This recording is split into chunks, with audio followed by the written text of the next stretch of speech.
The O'Reilly Factor's on tonight. You know what was fascinating? To watch you at the inauguration with Barack Obama. You guys seem to get along. We get along. I don't know if he'll admit this, but he likes me. My interview with Donald Trump making headlines all over the world. Tonight we'll play you the portion you did not see in the Super Bowl pregame program. Why do the Democrats oppose protecting Americans from violent foreign criminals? Because they think that's their voter. That question around the sanctuary city case law controversy. The president vowing to crack down hard on areas that do not obey federal law. Have you done drugs? I've done more drugs than I have fingers. Also tonight, can you believe it? Water's World has done 300 episodes. Why is this allowed? Do you want to do the thing? This is what you get paid to do. Caution, you are about to enter the no spin zone. Factor begins right now.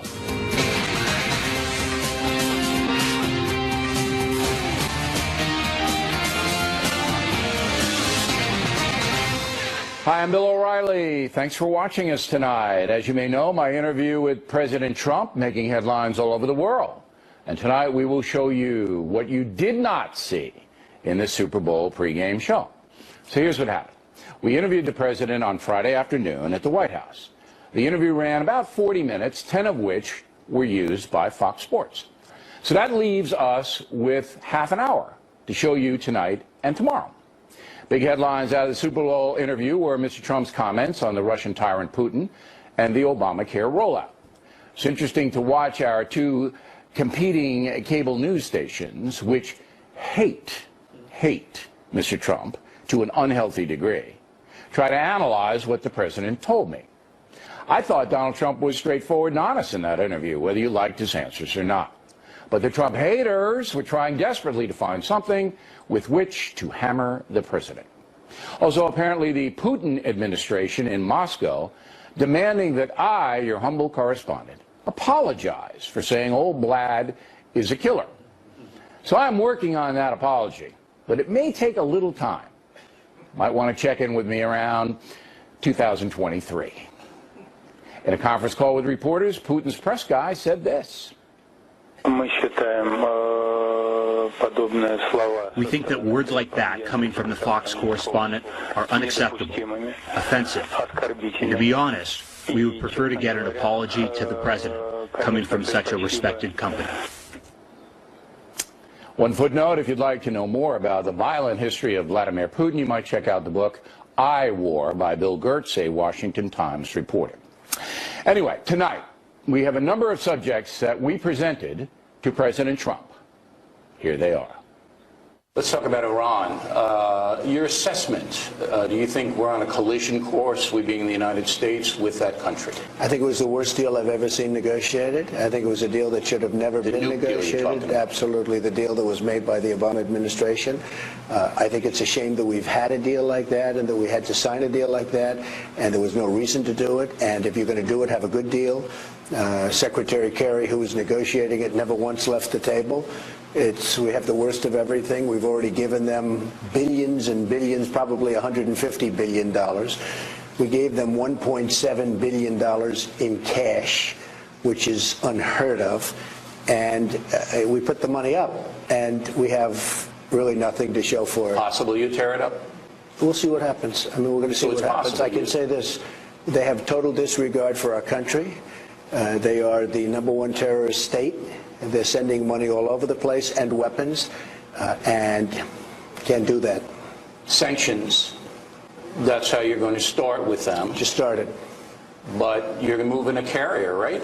Well, we just started with sanctions. I never talk about military moves. I always criticize President Obama when they have an announcement that they're going into Mosul or they're going to someplace and they give the name, the date, the time. I don't believe in that. Let's see what happens, but I don't like to talk about what we do militarily. So you're not real bullish on Iran at this point? No, I'm not bullish. It's like they're emboldened. Where they follow our planes, they circle our ships with their little boats, and they scream things at us. What's happened is not good.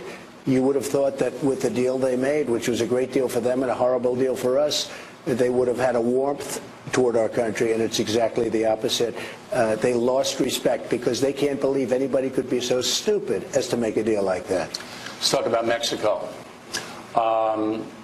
There was a report, you talked to President Nieto, and you told him, this was the report, I want to know if this is true or not, that if his army couldn't handle the drug cartels, that U.S. Army soldiers would. Did you say that? We have to do something about the cartels. I did talk to him about it. I want to help him with it. I think he's a very good man. We have a very good relationship, as you probably know. We're going to have a wall. We're going to have a border. We've got to stop drugs from coming into our country. And if he can't handle it, and maybe they can and maybe they can't, or maybe he needs help, he seemed very willing to get help from us because he has got a problem. Got a problem. And it's a real problem for us. So President Nieto of Mexico was open to the possibility of U.S. forces, all right, helping him combat the drug cartels. I would rather, as a very nice man that he is and somebody I respect, I'd rather have him respond to that. But I will tell you, I certainly offered him help on knocking out the drug cartels because we have got a problem. Don't forget, those cartels are operating in our country, and they're poisoning the youth of our country. And by the way, countries all over the world, just so you understand. This is a cartel all over the world, the cartels. But I certainly would help him if he needed the help. At this point, do you consider Mexico a corrupt country? Because this stuff has been going on for decades. Is Mexico corrupt? Well, it's a country that's got difficulty. It certainly has done well with us. We have a trade deficit with Mexico of $60 billion a year. That doesn't include drugs, and it doesn't include the border and all of the things that are happening on the border. But it's a country that I have great respect for the people. I love the people. I really like this administration. I think he's a good man. We get along very well. But they have problems controlling aspects of their country. There's no question about it. And I would say the drugs and the drug cartels, number one. Have you figured out what kind of a tariff you're going to levy on Mexico to pay for the wall? Well, we might not have to do that. They want to negotiate a deal. I want to negotiate a deal. We'll see what happens. But we can always do a tariff or a tax if necessary, and we'll do that if necessary. But if we can make a deal, a reassignment of NAFTA, but I'm going to put another F in the name NAFTA, because right now it's free trade, and I'm going to have it fair trade also, because it's not fair. All right, so we're losing, Bill, we're losing $60 billion a year in trade deficits with Mexico. Can't do that. You talked to Putin last week. You had a busy week last week. I'm pretty busy, yeah. Busy week and a half. But within 24 hours of you on the phone with the Russian leader, the pro-Russian forces step up the violence in Ukraine. Yeah. Did you take that as an insult? No, I didn't, because we don't really know exactly what that is. They're pro-forces. We don't know, are they uncontrollable? Are they uncontrolled? That happens also. We're going to find out. I would be surprised, but we'll see. Now, do you respect Putin? I do respect him. Do you? Why? Well, I respect a lot of people, but that doesn't mean I'm going to get along with him. He's a leader of his country. I say it's better to get along with Russia than not. Will I get along with him? I have no idea. It's very He's a possible killer, I though. won't. Putin's a killer. A lot of killers. We got a lot of killers. Why, you think our country's so innocent? Do you think our country's so innocent? I don't know of any government leaders that are killers anymore. Well, take a look at what we've done, too. We've made a lot of mistakes. I've been against the war in Iraq from the beginning. Yeah, mistakes are different than... A lot of mistakes, okay, but a lot of people were killed. So a lot of killers around, believe me. You mentioned ISIS. Can we expect, we the American people, more U.S. military action against ISIS? You know, I hate to be evasive, but I don't have to tell like me specifically, talking about it. just I don't in like general. talking about it. I can say this. ISIS is bad. They're evil.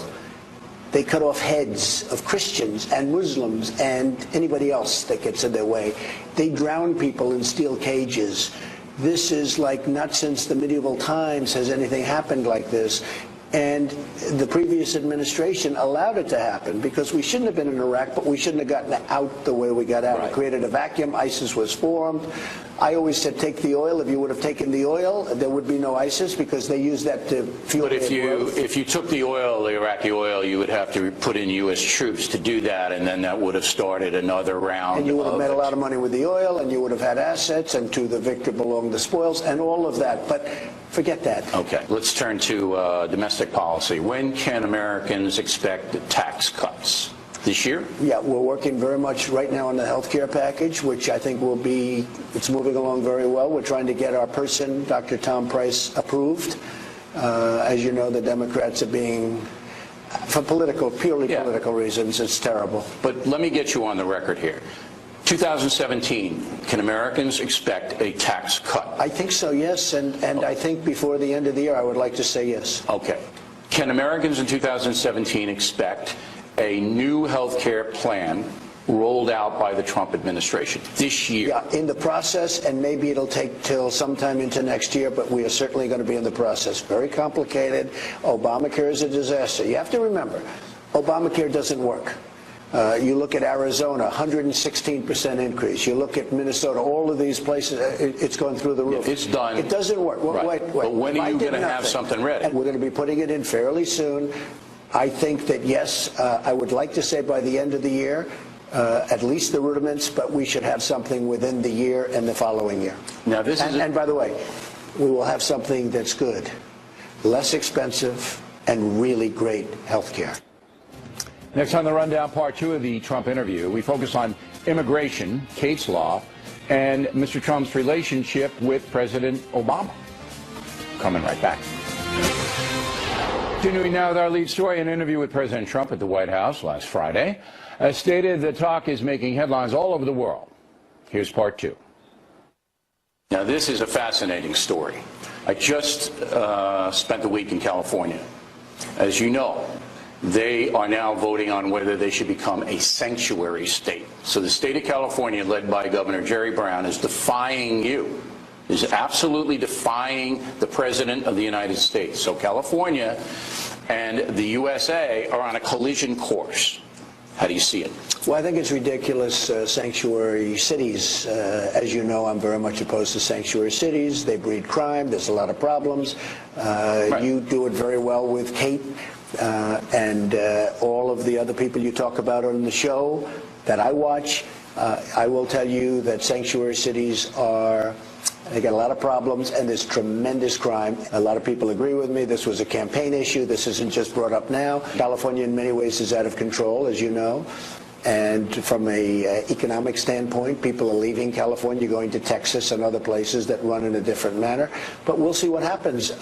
We will certainly not stand for sanctuary, even cities, let alone states.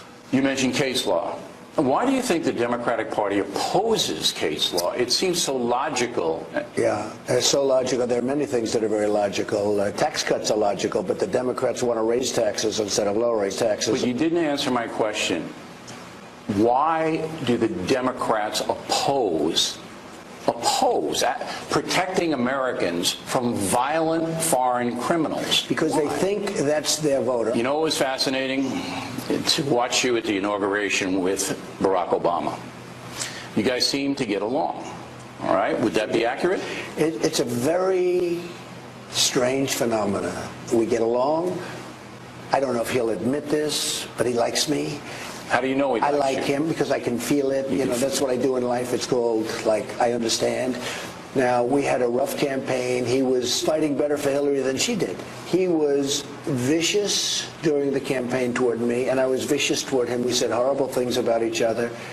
And then we hop into the car, and we drive down Pennsylvania Avenue together. We don't even talk about it. Politics is amazing. What did you talk about? We talked about the country. We talked about the future of the country. I asked him about what do you think our biggest problem is, and he told me, I can't tell you, but it's a problem. It's a military problem with a certain place. No, it's not China, actually. No, it's not. But it is, he did mention, because I did ask him, I said, what would you say the number 1, 2, and 3 problems are? And the number 1 problem that he felt, I was a little bit surprised, but I fully understand. But you can't tell us? I can't do that. I can't do that. Not for any other reason other than I don't think he'd mind if I said it. I don't want to let that particular place know that that's the way he or I feel. But we had a great, it was a great inauguration. I loved every minute of it, and I got along with him. In fact, people were sort of surprised. I finished, I turned around, he was smiling, I was smiling, fascinating. he was saying hello. But here's what was more fascinating. Right after you guys embraced, shook hands, all of that, you gave a speech. But your speech excoriated him. You basically took his administration apart, and he's sitting 5 feet away from you. In your mind, did you say, how is he reacting to this speech? See, I'm an honest person. The country has very, very deep-seated problems. We have to do something about it. And if you noticed, when I finished my speech, I turned around, shook his hand. Yeah, oh, absolutely. And he was very gracious and smiling. I don't know if he was happy with that speech. I don't know, but he seemed to be. But this isn't just a knock on him. We've been going down the wrong path for many years beyond him. Now, tomorrow I asked the president some personal questions about his White House experience so far. I think you'll find it interesting. Directly ahead, Charles Krauthammer will react to that interview. Then later, the Factor has been looking into the judge that blocked Mr. Trump's refugee order. Those reports after these messages. Impact segment tonight, reaction to my interview with the president. Joining us from Washington, Charles Krauthammer. So what caught your eye tonight, Charles? Well, the best news was the news out of Moscow, that you are now on their hit list, and they demand an apology that I understand. You're working on in Russian, that's what I've been told. Look, the obvious headline is the one that everybody caught, which was his reaction to your saying that Putin is a killer. And I want to ask you, how did you feel when he gave that answer? Okay, I mean, number one, reaction. I'm a little nervous here. I'm on the hit list. Did you get confirmation that an assassin will be following me home tonight? You know, I just want to be prepared. But as you know, the man is a killer, and there's a guy right now who is a campaigner for free elections in Russia who is in a coma, organ failure, reportedly, I think this is sort of understood to be true, poisoned by the KGB. And they killed this guy called Nemtsov, leader of the opposition, in the shadow of the Kremlin 2 years ago. So you agree he not with only me? Is a killer, Yeah, he's a shameless see, I just don't killer. say things like that off. You know, I know the research. We've researched it. And even if you want to take it further, the Malaysian jetliner shot out of the sky by pro-Russian thugs, the Ukraine atrocities, it goes on and on. But I'm glad you agree with me on that. However, you asked me a question. Here's how I processed the president's answer. Not that it was a moral equivalency between the United States and Russia about actions, but that we don't have a right to form a judgment. And it's the same philosophy that Franklin Roosevelt used when he dealt with Stalin, is that what Trump wants to do is enlist Putin's help to defeat ISIS and to get away from Iran, to weaken Iran. So he says we don't have a right to make these personal judgments that you and I just made about Putin, which are accurate, okay? Because in the past, the United States has done bad things too. That's how I processed it. But you just gave me two different answers. One was a moral answer. We don't have the right, presumably because of our own sins, to criticize him. No, not the to other form answer was a judgments pragmatic one. A pragmatic one was FDR. I need Stalin. Yeah, but that's his motivation. That's why he doesn't say what you and I just said, that Putin's a killer, because he wants Putin's help to beat ISIS and Iran. So when he reacts by saying that we are killers too, that doesn't strike you as moral equivalence, or and as I'm not going to say it didn't. My job was to elicit answers from him, not debate him in that. It was a hard news interview, and perhaps he did make that equivalency. I took it the other way. It was a matter of he doesn't want personal judgments. But I'll tell you what the other headline was. You thought the other networks were distorting him by saying it was a moral I didn't say equivalence? they were distorting it. I'm saying they were looking for a hammer to use on his head. I didn't say they distorted it. But, I mean, that's a hammer that any sentient being would seize immediately when you say that this But guy is a killer. they weren't looking at the interview he's for a thug. information. They were looking for something to get him with. And that's a fact. How do you... That's a But fact. look, I wasn't looking for something to get him with. Well, I'm not saying Half of you. I said the Republicans- other you hate think Trump networks. The point is that Mitch McConnell, a lot of other people who are not looking to get the president, reacting in the same way. It was a universal Be that reaction. as it may, you can react any way you want. It's my job to That's get left-wing him on the speech. record, and I did. The bigger story, and I'm going to hold Charles over for another minute. I need 90 seconds here. The bigger story, in my opinion, is the coming showdown between California and the federal government. There's no question in my mind that California is going to lose billions, with a B, of dollars if it continues on the sanctuary city path. And he said it very clearly, and I don't think he's backing away. That's an enormous story for the biggest state in the union, is it not? It's a big story, but it's been triggered by the governor. Look, the president has made it very clear from the campaign on that if you're a sanctuary anything, we're going to cut you off. There's a lot of support in the country because this is the language of states' rights. This is the language that we heard in segregation is South, the language, it was called interposition and nullification, which was essentially a repudiation of the federal authority. And I think this is something that he has great support for. If the governor of that state wants to expand the jurisdiction and have the fight, that's the story. It is. They want to risk it. That's but I gonna don't be an understand what the amazing clash story. means. Do you expect there's going to be an armed clash? We're going to send drones? What, to California? We're just going to cut their money off, and they need it, desperately need it. It's an entitlement state. Right. The state is an entitlement state. That federal money drives up, whoa, you're going to see you got riots in Oakland now?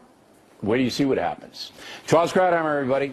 Plenty more ahead as the factor moves along this evening. The controversy over blocking President Trump's refugee order. We'll tell you all about the judge who did that.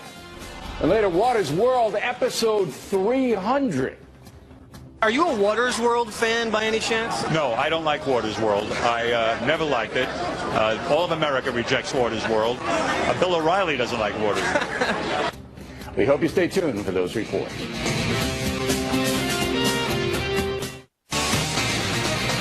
Personal Story segment tonight's never easy interviewing a president. I've done it 9 times, from Gerald Ford to Jimmy Carter to Bush the Younger to Barack Obama, now Donald Trump.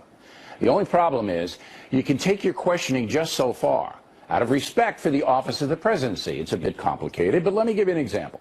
When Donald Trump was a candidate, I could poke him, push him, openly show skepticism about what he said.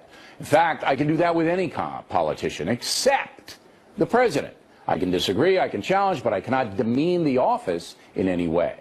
Joins now from Nashville, Tennessee, John Meacham, presidential historian, author of the book Destiny and Power, The American Odyssey of George Herbert Walker Bush. And we're going to talk about Bush the Elder's appearance at the Super Bowl at the end of the interview.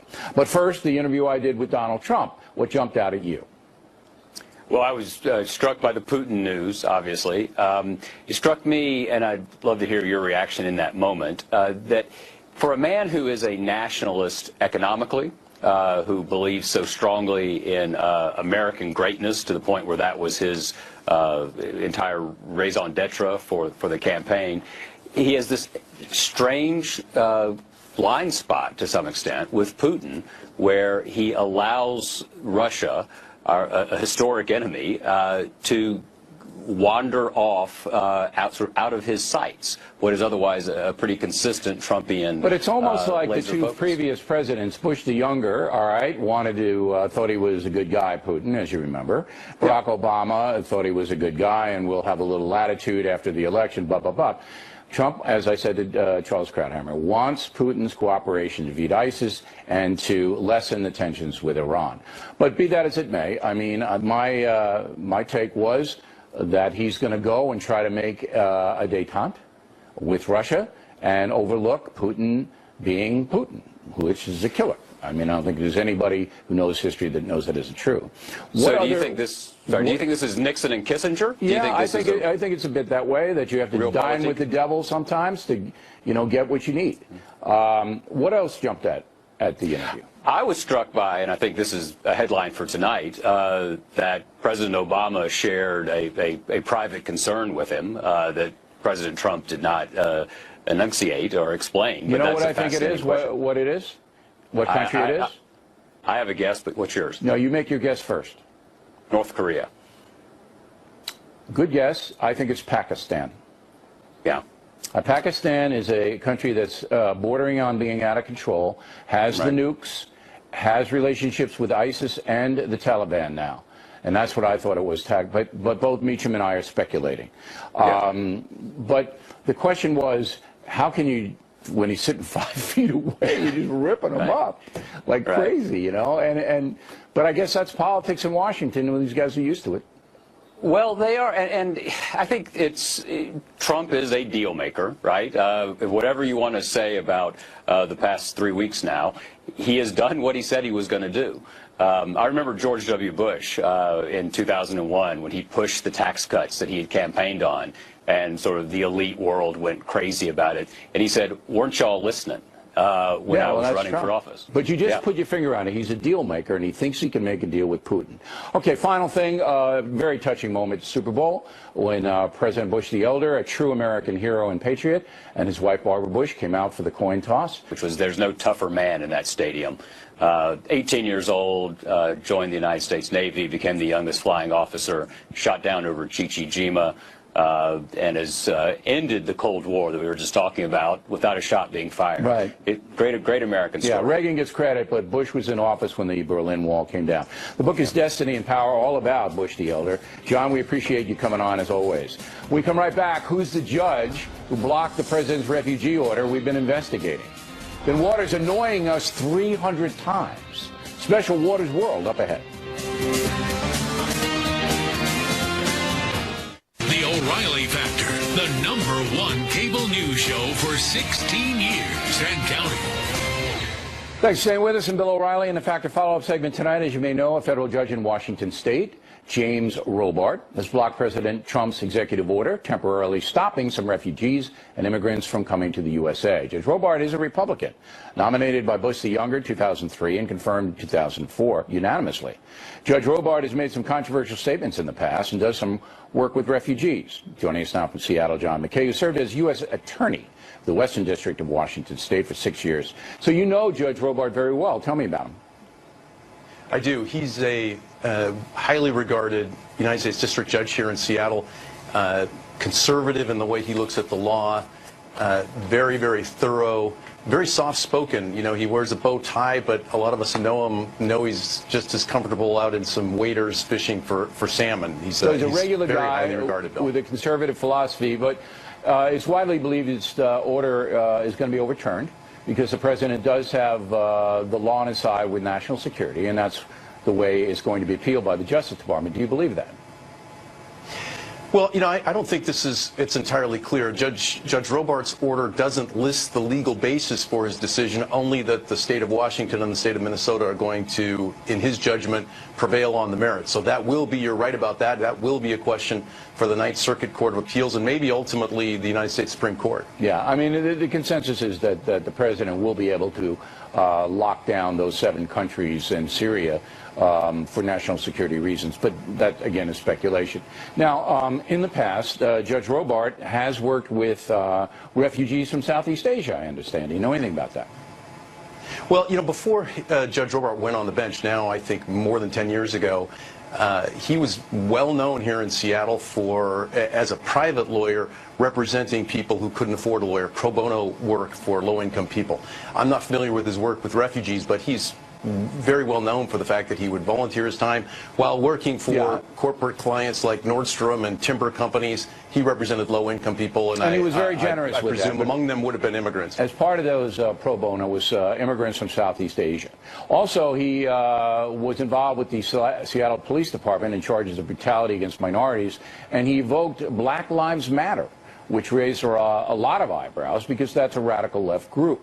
So some people are very He did raise suspicious. people's eyebrows. There's no doubt about that. But he also said at that immediately following that comment that the lives of police officers matter very much as well. So he's seen as a straight up, straight shooter, conservative, but courageous judge here. All right. Well, Counselor, we appreciate your point of view. Thank you very much. And again, we're watching and tracking all of this legal business, but we do expect the president to prevail on this issue. What is World on Deck? Edition number 300. Can you believe this tomfoolery has been allowed to go on so long? What is next?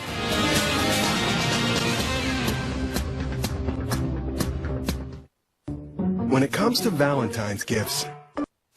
Back in the book segment tonight, Waters World, edition number 300. So here's what happened. About 6 years ago, I decided that we had to get Waters out of the building. Had to. At that point, he was a producer for The Factor, a flamboyant presence, to be sure. So I said to myself, why waste Waters here? Why not inflict him upon the entire country? The rest is history.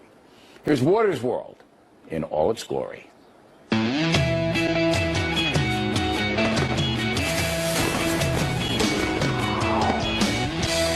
Who bombed us in Pearl Harbor? Was it China? China? I don't know. Close. Korea, right? No, I don't think of Korea. Not Korea. No. Russia? No. Not Russia. Wow. Is Bill O'Reilly fair and balanced? Listen, I'm going to stay out of a fight with Bill. For Okay. once in my life, I'm not going to take the bait and get in a fight with Bill. All I right. wish him nothing but the best. Okay. Is How's Obama that? doing a good job? Yes, he is. He's the President of the United States. Thank you. Not Obama. He's the President of the United States. Thank you. What are you looking at? Have you done drugs? I've done more drugs than I have fingers.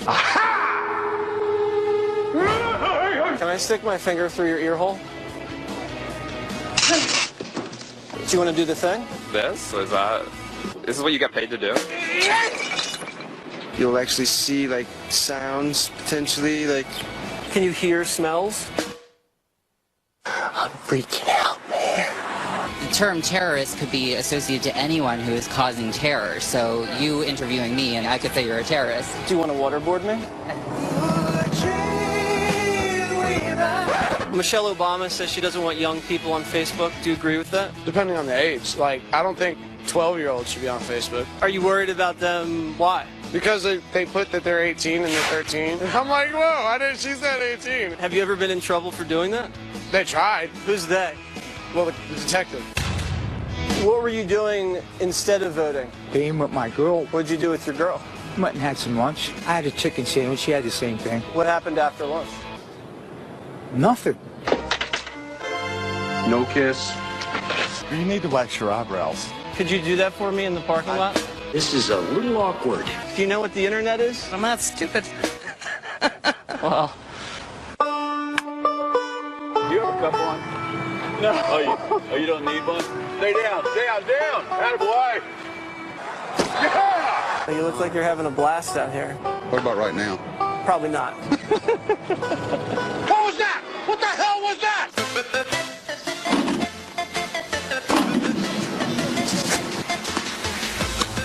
Oh, very distracting playing with you. It's a bit nipply out. I mean nippy out. Can I stick my fingers in there? Absolutely, man. Thank you very much. I want to touch it. Can I put my fist through your beard? Absolutely. Did that hurt? No. I'm going to show you how to use the force. Yeah.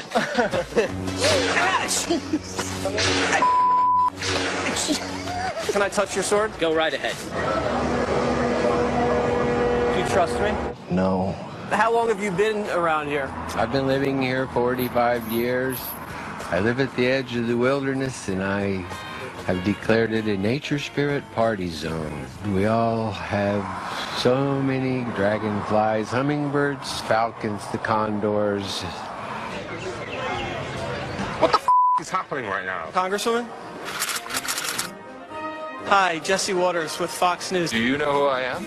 Now, you said that Fox News chokes us and lies to us. Are you going to say to Fox News, when they try and choke us, lie on us, we're going to turn the television off on you? Who's us and what are the lies? Tell me the truth. Congresswoman, you said that Fox News lies. Could you name a lie? What is she doing? I never know what she's doing. I know you're a woman of your word, and I'm asking you if you're going to be honoring your commitment. Well, I didn't make any commitment to him. We were having a social conversation. In fact, it was at the White House. It's the first time I ever saw him, because I never see him on TV. But they... This is open-ended. One of these days, maybe I will. You doubt my word? You don't know Waters World? Again, please? I'm Waters, and this is my world right here. Okay. Mr. Vice President, Bill O'Reilly has a question. He wants to know when you're coming on The Factor. All right, tell him when he wants me. I'll try to come. Are you sure? I think he's ridiculous. I don't enjoy his show. But you think Bill is ridiculous? Yes. You think Bill is ridiculous? I think. Why are you wearing a pink shirt? Trying to fit in here. It's flesh colored. I don't like to get naked in front of another man, you know? You wear your helmet, right? Why do you wear a helmet on a Harley? Well, I can think of a few reasons. How you guys doing? The management doesn't want you on the property. I like your suit. Thank you very much. How come we were denied credentials? I am not going to talk to you. You're a feminist. You're not afraid of Fox, are you? I'm not afraid of anybody, but I don't have to talk to anyone I don't want to. All right, because I'm on your side. I'm sure you are, Jesse. Denied. Governor of a state, Fox News President Live. of the United States, you know. What's up, man? How you doing? You want to say something? Fox News Lies. Why don't you talk with us? I got places to go. I know, but why would you interrupt someone's interview with that opinion? Why don't you just talk to us? We'll give you a fair shake. I don't think we're the same species. I concur. Is he vicious? No, he's perfectly harmless. So what's your name? Ocean. I'm Waters. You know who I am? I'm Waters. No. Are you a Waters World fan by any chance? No, I don't like Waters World. All of America rejects Waters World. Bill O'Reilly doesn't like Waters World. You guys ever watch Bill O'Reilly on Fox News Channel? I love it. I love him. I love watching Bill O'Reilly. You do? I do. Do you get dressed up when you watch The Factor? Maybe a little lipstick. We're not alone. Somehow, some way, Waters has become a big star. We don't know exactly where he is right now, but he's doing something. And he'll be here on Thursday to tell us about it. One more note, the guy who puts together all the Waters World editions with the clips is producer Rob Monaco, definitely a creative genius. Back to Tip of the Day, I have some thoughts on the Super Bowl. The tip, moments away. Back to Tip of the Day, some lessons from the Super Bowl in a moment. But first, the mail, dominated by the interview with President Trump. Elizabeth Johnson, Gig Harbor, Washington. Bill, shame on you. You were sarcastic with President Trump. Elaine Fiveland, Sun City, California. You were the only interviewer who listens, O'Reilly. I give you a 10 for the talk with President Trump. Elaine Mozingo, Columbia, South Carolina. O'Reilly, please do not interview President Trump again. You always bait him into saying something that will be twisted by the liberal media. Chuck Nagel, Nottingham, Maryland. Mr. O loved the interview. Most fair piece of work I've seen on any of the networks. Carl Cedillo, Colorado Springs. Mr. O'Reilly, you talked down to President Trump. Mike Shin, Nashville, Tennessee. Bill, very impressed with the interview. You challenged him with relevant issues, made intelligent points, and the result was highly insightful. Betty Swetland, Spring Lake, New Jersey. O'Reilly, your question should only have been about all the good things the president is doing. Alexander Yusakov, Russia. I am not fond of our President Putin, but no one gives you the right to call him a murderer. Cheap. Called him a killer, which is different from a murderer. But if the shoe fits. Dr. Thomas Bushman, Austria. I don't want to waste my time by explaining why you are wrong to call Putin a killer, O'Reilly. Good, doctor. I don't want my time wasted either. Arthur Love, Brisbane, Australia. Joseph Stalin was a mass killer, and President Roosevelt worked with him to defeat the Third Reich in World War II. Richard Harrison, Vieira, Florida. President Trump said the Patriots would win by 8 points, but they won by 6. The left will probably say it's another example of how he exaggerates. Curtis Taylor, Eugene, Oregon. Bill, how could you not push back when President put the USA on a moral par with Putin's Russia? My job was to get answers, Curtis, which I did. It was a hard news interview, not a debate. Kathy Esposito, Hamburg, New Jersey. Love the Factor, Mr. O. Where can I get your new book, Old School? It'll be out on March 28th. You can order it on BillO'Reilly.com, Amazon, Barnes & Noble. Pre-order it. If you become a premium member on the website, you get the book free of charge.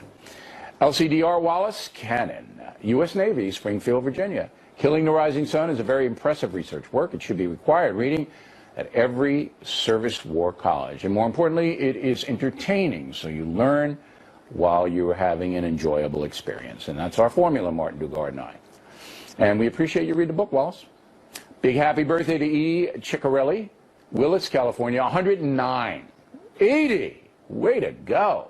Happy 70th anniversary. Terry and Hal Pryor, thanks for watching The Factor, you guys. Finally tonight, the Factor tip of the day. An amazing Super Bowl exposition, was it not?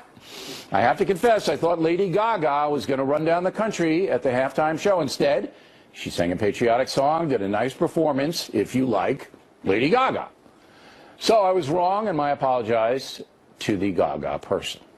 Game was extraordinary, and again, I was wrong. But the Patriots are out of it early in the third quarter. They showed grit, determination, resilience, winning in overtime. So here's the tip of the day. When you're losing, and you will sometimes in life, never give up. Fight hard till the end. As the Spartans showed the world, go out on your shield, not carrying it. And that is it for us tonight. Please check out the Fox News Factor website, different from BillO'Reilly.com. Also, spout off about the Factor from anywhere in the world. Let's talk about with the Trump interview. O'Reilly at FoxNews.com, O'Reilly at FoxNews.com. Name and town if you wish to opine. Word of the day, do not be a miscreant when writing to us. Again, thanks for watching tonight. I'm Bill O'Reilly. Please always remember that the spin stops right here. We're definitely looking out for you. The O'Reilly Factor's on tonight. You know what was fascinating? To watch you at the inauguration with Barack Obama. You guys seem to get along. We get along. I don't know if he'll admit this, but he likes me. My interview with Donald Trump making headlines all over the world. Tonight we'll play you the portion you did not see in the Super Bowl pregame program. Why do the Democrats oppose protecting Americans from violent foreign criminals? Because they think that's their voter. That question around the sanctuary city case law controversy. The president vowing to crack down hard on areas that do not obey federal law. Have you done drugs? I've done more drugs than I have fingers. Also tonight, can you believe it? Water's World has done 300 episodes. Why is this allowed? Do you want to do the thing? This is what you get paid to do. Caution, you are about to enter the no spin zone. Factor begins right now.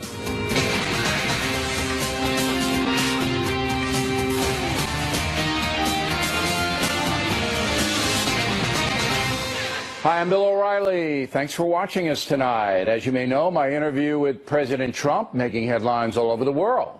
And tonight we will show you what you did not see in the Super Bowl pregame show. So here's what happened. We interviewed the president on Friday afternoon at the White House.